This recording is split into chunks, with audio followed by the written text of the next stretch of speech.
Hello everyone, welcome to Cloud Wars Live, where we explore today's digital revolution by speaking with business executives and thought leaders who are changing how our world lives, works, plays, learns, and dreams. Our guest today is Wayne Sadin, who's been a Chief Digital Officer, Chief Information Officer, Chief Technology Officer, and now advises CEOs and boards on the best ways to wrap digital strategy and business strategy together. Wayne, thanks for joining us. Glad you're with us here on Cloud Wars Live. Hello, Bob. As always, it's a pleasure to be here with you. Thanks, Wayne. Thanks. And I know we've really enjoyed your monthly series here, Sadin on Digital, as part of our Digital All-Star team. So it sounds like from our setup conversations coming in that this notion, Wayne, of technical debt, which you have touched on before, continues to be a high-level subject for the boards and CEOs you talk with. So what's going on with that today, and where do things stand? Well, it's getting worse. The only way to say it is it's getting worse because technical debt, remember, is the sum of all the things you didn't do to maintain your IT investment. And so every week that goes by, every month that goes by, every year that goes by, if you don't do anything, it's just going to get worse. And Bob, that compounds because more and more, the CEO, the board, the investor wants us in technology to move faster, to help them move faster. And this technical debt is an albatross just weighing us down. It keeps us in IT from delivering and executing on all the business strategy that the business leaders want and need. Wayne, let's just be sure up front, because what you said makes a great deal of sense and you can understand the gravity of that situation. But for those who aren't as familiar with it as you are, is technical debt, are you speaking about that in the classical sense of debt? Is this a financial issue, or is it more so that you just don't have, that you're being held back because you haven't made the investments to keep up with modern technology? Well, I'm not a CPA, so I don't want to say something that isn't exactly right. But if you think about it, it is a very important financial issue. In fact, it is an off-balance sheet liability. If you all remember Enron, I live in Houston, I remember it very well. Enron had this enormous off-balance sheet liability that when it was disclosed, essentially sunk the company. And so here you take a typical legacy company, not a brand new company that started in the cloud where all the programs were written in the last couple of years. They've got 20, 30, 40, 50 years worth of investment in technology. And everything they didn't maintain, every server that's now 15 years old, the application they wrote in the 1980s that they upgraded slightly for Y2K that they're still running, all of that is creating a drag that when they want to make a change is going to keep them from making that change. So I describe it as an unfunded, off-balance sheet liability that in many cases is staggeringly large and quite frankly, unknown to the people in IT in many cases, and certainly unknown to members of the board, investors, and I think the investing public. If they recognize the two companies that look the same capability, they've got the same risk profile, the same opportunity profile, and one had a couple of $100 million or a couple of $100 billion, depends on their size, I suppose, versus the other one in technical debt, you might make a different investment choice. Both how the company will be able to survive the vicissitudes of life, cyber attacks, the brittleness of their systems, the age as stuff breaks, and also, more importantly, the ability to get out of their own way and disrupt and innovate and do the things you want to do. So all things being equal, the company with more technical debt and less managed technical debt is at a disadvantage compared to the company that has less debt or a better process to manage it. Yeah, Wayne, I think that's a great way to explain it. So there's very clearly a pure financial component to it, which is to get out of that hole, this is what it's going to cost us. And at the same time, there's the word used a moment ago of opportunity. How do you seize on these new things that are coming up? So there's an opportunity cost. I'd love to go do that. I just don't have the horsepower. I don't have the modern capabilities to do so. So both of those things, the pure financial and the opportunity or market-facing speed size, those are a couple of thorny rocks or hard places to be stuck in between, it sounds like, for somebody who's mired in this technical debt. But Bob, it's worse than that. It's the fact that Every day we run our operation. Every day the IT stuff has to run. Every day it has to work. And so you'll see a hospital in California said they had an electrical panel affected by a lightning storm, and the whole hospital was down for a couple of days. We have airlines that claim a power panel in a data center took down the reservation system for a day or more. Now, I'm telling you what, I've been doing this a long time. Airlines have more than one power panel in their data center. What they have is a bunch of stuff hooked to it, and when something failed because somebody didn't plug in the right thing, probably because they ran out of plugs 25 years ago, the things that were supposed to be connected at both ends were only connected at one end. Everything fell over, and nobody remembers. Nobody's old enough, has been there long enough to remember what you do when the purple plug falls out of the yellow socket, because that was documented in 1983 and hasn't been looked at since. And so it creates a day-to-day drag, not just on your opportunity, which is a strategic problem, but it creates these kind of outages that affect your customer experience. And also, it affects your ability to respond to cybersecurity threats. So, Bob, I had a CEO say to me once, well, my Windows XP computer boots up every day, so what's wrong? It works. Now, I happen to be sitting at an airport. I don't know if you can hear the airplanes, but it's where the NASA pilots come in when they come out of Johnson Space Center. So I see the most amazing airplanes out the window of this office. And there was a P-51 Mustang, a World War II fighter plane that was landing. And I said, you see that P-51 fighter plane? It flies. You can get in it and fly. Now go do a dogfight against the Chinese MiG. Who's going to win? And the answer is obvious. Just because it flies, just because my IT system starts up every day, doesn't mean it has the horsepower and the sophistication to defend us. And remember, the hackers are flying MiGs, and we don't want to be flying World War II airplanes. And that's what too many CEOs and boards are doing. And I hate to say it, they don't realize it. We in IT don't have a good way to explain the financial ramifications or even the dimensions of technical debt. But there are ways that we can clarify it. There are ways we can highlight it. And if you give me a minute, I'll tell you one very important way. Everybody gets audited. Public companies get audited more than private companies, but there's an external auditor that comes in and does your audit. And when the auditor comes in, they look at your systems differently if they're manual and they're automated. So I've got clients that have hundreds of thousands or millions of security entries manually maintained. And so when the auditors come in, they send an army of people, and they look at screenshots, and they look at video pictures, and they look at all sorts of stuff. I know other clients, typically after we've worked with them, that have this automated. So the auditor comes in, says, run me the security report. You run the security report, you hand it to them, they run the exception report, and they go about their business. And if you recognize what an auditor bills, an external auditor, you could be saving 6 figures or 7 figures, big companies maybe 8 figures, on actual out-of-pocket outlay.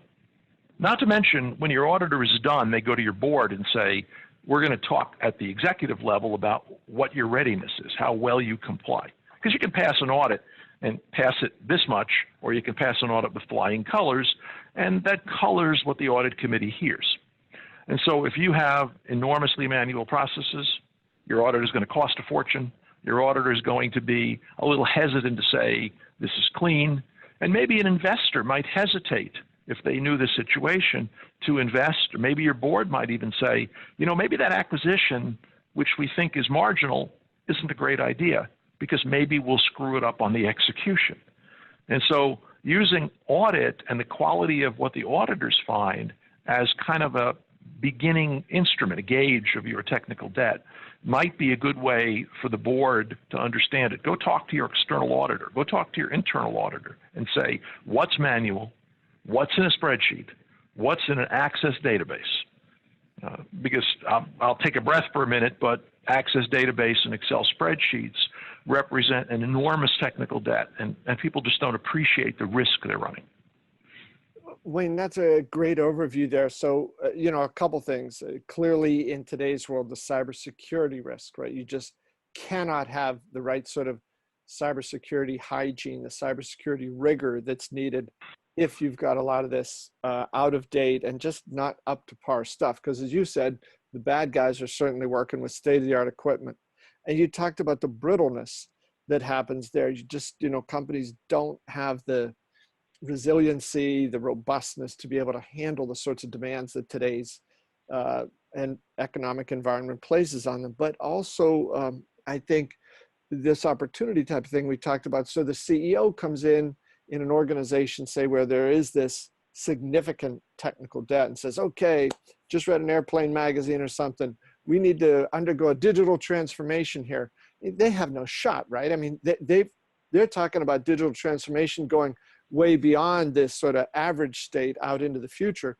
They're way down below zero, even here and now, right? So what do you tell those folks? Well, I tell them you should have called me a few years ago. That's what I often tell clients because, as I say, the problem keeps getting worse. And the IT people, bless their hearts, just sweep it under the rug, partly because nobody asks them. The board doesn't ask them. The CEO doesn't ask them. All anybody says to IT is, hey, can you cut your budget a little bit? We're having a tough year.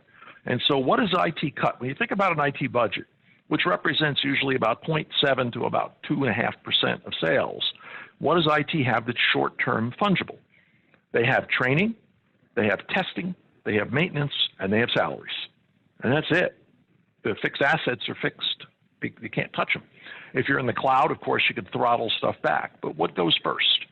Your testing, your training, and your maintenance. So you wind up with IT shops that year over year buy something. They put in a new network. They put in a new ERP product. They put in a new whatever. And then, even if they budgeted for maintenance, and I hate to say it, but many of them don't, they just figure they'll cover it in the day-to-day. Even when they budget for maintenance, when they have to cut something the following year, what do they cut?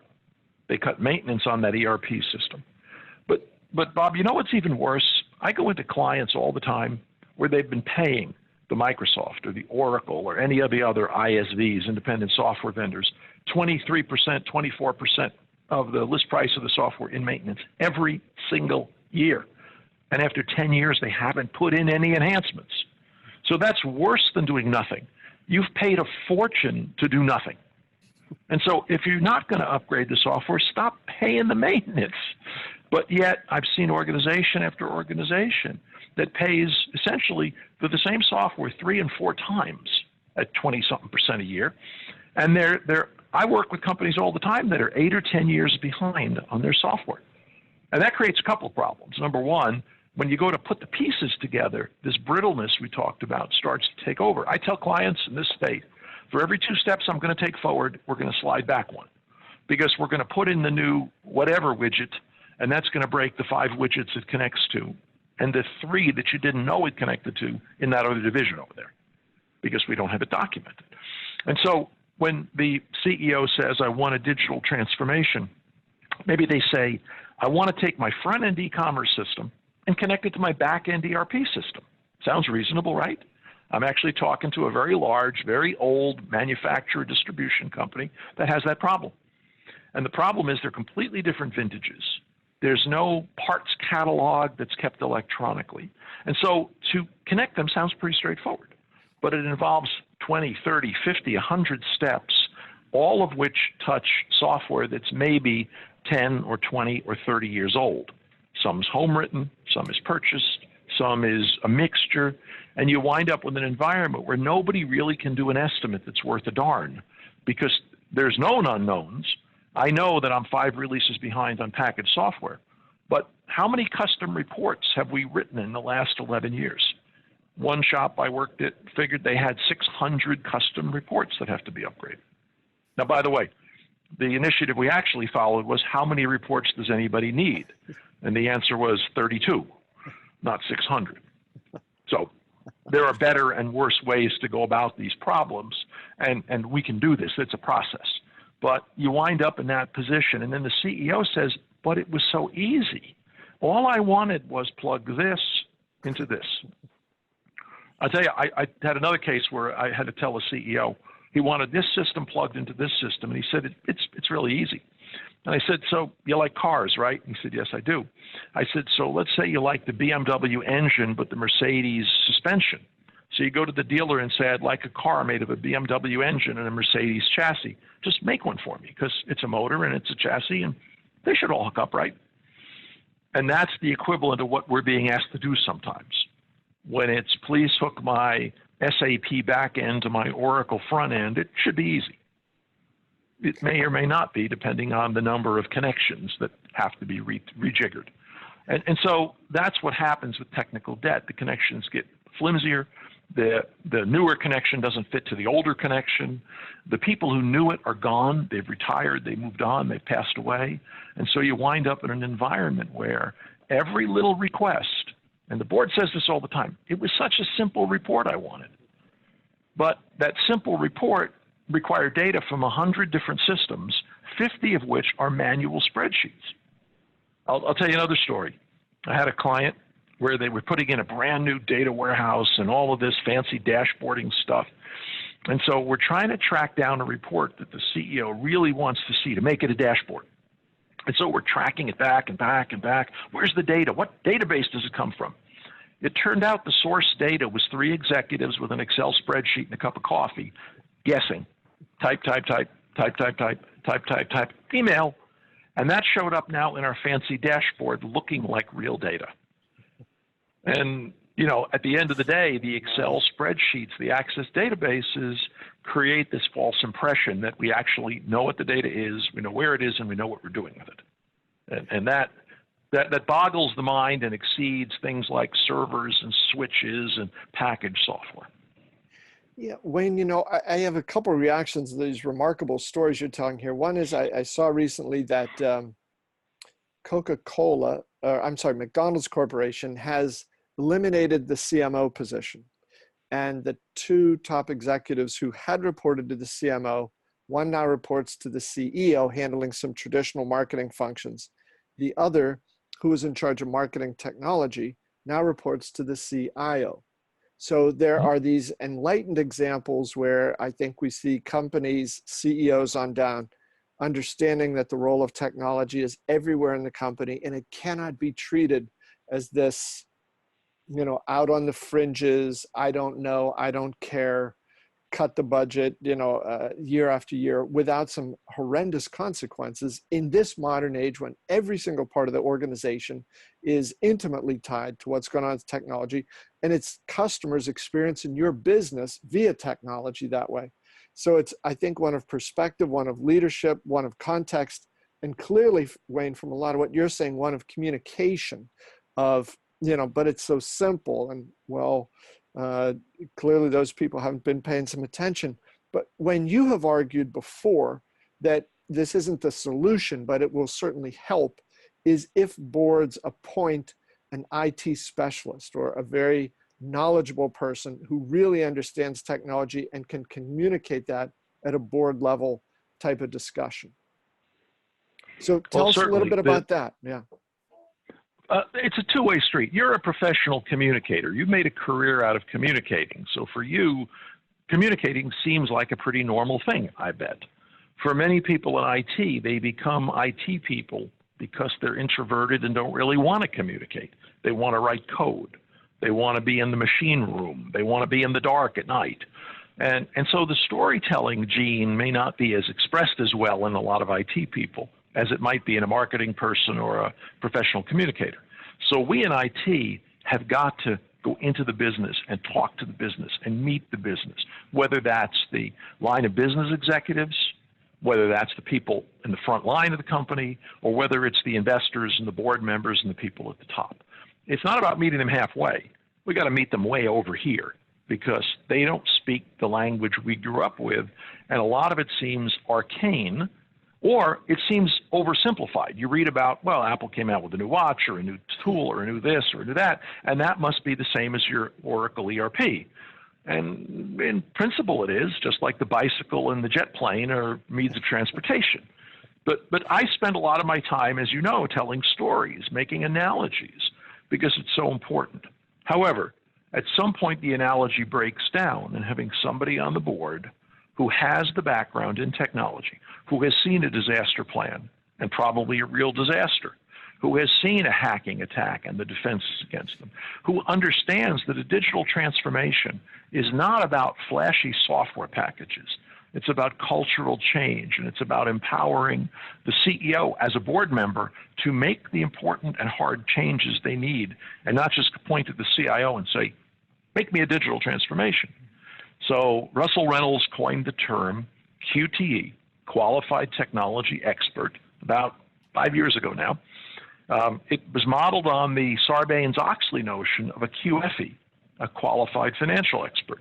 And Bob, this ties beautifully into the technical debt question, my off-balance sheet issue. When Sarbanes-Oxley was being debated, it was realized that there were boards where nobody really understood the financial statements. And so Enron could get away, and WorldCom could get away with what they got away with. So Sarbanes-Oxley mandated that every board audit committee must have at least one QFE, Qualified Financial Expert. And here it is, almost 9 years later. I think it's time that in addition to a financial expert, every board had somebody on that board that understood enough about what technology could do for good, for evil, for protection, for offense and transformation, and be able to be that voice in the room. So when the CIO comes in and says something, I'll say bluntly, stupid, or something that doesn't make sense from a business perspective, there's somebody who can call him or her on that. Because it's too easy for a CIO to intimidate a C-suite, too easy for a CIO to intimidate a board. They don't want to admit their ignorance. They don't want to admit that they really are not following what the conversation is, and some aren't. Or maybe they don't care because they don't care about the technical gobbledygook. I mean, I, as a CIO, can spout gobbledygook in the right context all day, but that's not my function. My function is to figure out how to solve this business problem with that budget, with this group of assets, people, things, culture, structure, whatever. And so we need somebody on boards that can say, this is the business implication of this technical statement being made, or this is a technical question that needs to be asked of the right person, and the answer then either explained to me if I was the technical expert, or to a hired gun. We bring in an auditor, we bring in a cybersecurity person, we bring in, just like we bring in a tax consultant when we have a tax question. So we might need to bring in experts, but it doesn't mean we can completely outsource and abdicate the needing to understand this stuff. It is too important as IT move from the back room and the basement to center stage, to your point, in most every company. And we've got to have people on the board that say, what is the IT implication of that strategic question? So I think that's what's lacking, and I think you're absolutely right. The boards need to have people who can sit and say, why do I care about technical debt? Why do I care about digital transformation? Why do I care about cybersecurity hygiene, and so on? All the things we talk about here are things board members need to have someone in the room who can just listen and be able to say, I know that sounds like it's not about technology, but let me tell you why it is. Or, that sounds like a technology question, but it's really a process question. I think that's the key. Wayne, that's great stuff. And I think what you touched on just a second ago about outsourcing, I'm going to ask you to recap one of your great lines, which is, it's okay to outsource your software, but... Yeah, what I tell people is outsource your hardware, outsource your software, but don't outsource your brains. We talked about it last week when I talked about Capital One and Amazon. The fact that somebody's in the cloud doesn't mean you're not responsible for security. The fact that you pay somebody to build you a gas station to fuel your trucks in a trucking company doesn't mean you're not responsible for the fire they might cause. The fact that you outsource your security to a guard service, so you got armed guards around your bank, doesn't mean you, the bank, aren't responsible for that ultimately. And we got to remember that. We can't say because the cloud. Look, Bob, you and I talk about it all the time. The cloud is transformative. Hyperscale cloud is going to change the way we do business. But at the same time, that doesn't mean CIOs can get stupider because the cloud. It means they have to understand one cloud, multi-cloud, multi-region, hybrid cloud, blah, blah, blah cloud, all the flavors of cloud, and all of the nonsense coming back from vendors pretending to be cloud, what I call all the flavors of fake cloud. we've got to be alert. And by the way, the CEO has to have some conception of that. Now, I'll tell you, I get into an argument a lot. It's time the CEO understood technology as well as the CIO. Nah, I say that as somebody that's been a CIO a long time. My best bosses as CEOs have been people who said to me, I don't know anything about technology. I really am not comfortable with technology, but I know what I need to get done. I know what this company must look like 2, 3, 4 years from now, number one. And number two, if you build it, I will support it and run the change management process using my powers as a CEO, my powers of persuasion, my powers of the budget, my powers of personal influence. And I've had some great successes as an IT leader, partnered up with CEOs that say, I don't really know about this tech stuff, because I don't care if they do. I want them to understand what they need done, and then be able to say, if I tell them I'm going to do this, this, and this, will that solve your problem? And that's the partnership I expect to have.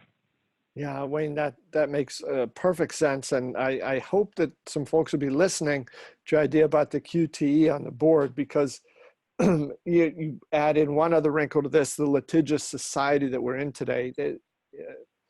And maybe the absence of that is going to just become too much of a risk for some companies. And Wayne, before we go, I wanted to pitch a business idea to you. How about you and I go in on bumper stickers, and it will say QTE ASAP. I think we're going to sell millions of those. Well, I will introduce you to some organizations that are trying to get this message out. I have a good friend. I'm going to put in a plug for I think it's a nonprofit. It's the Digital Directors Network, run by a guy named Bob Zukas at USC.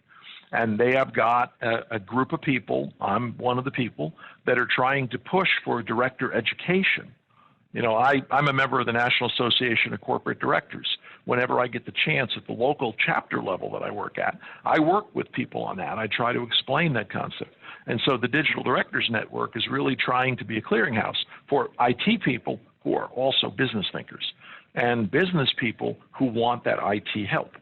And so that idea is terrific, and maybe we can brand it through the DDN.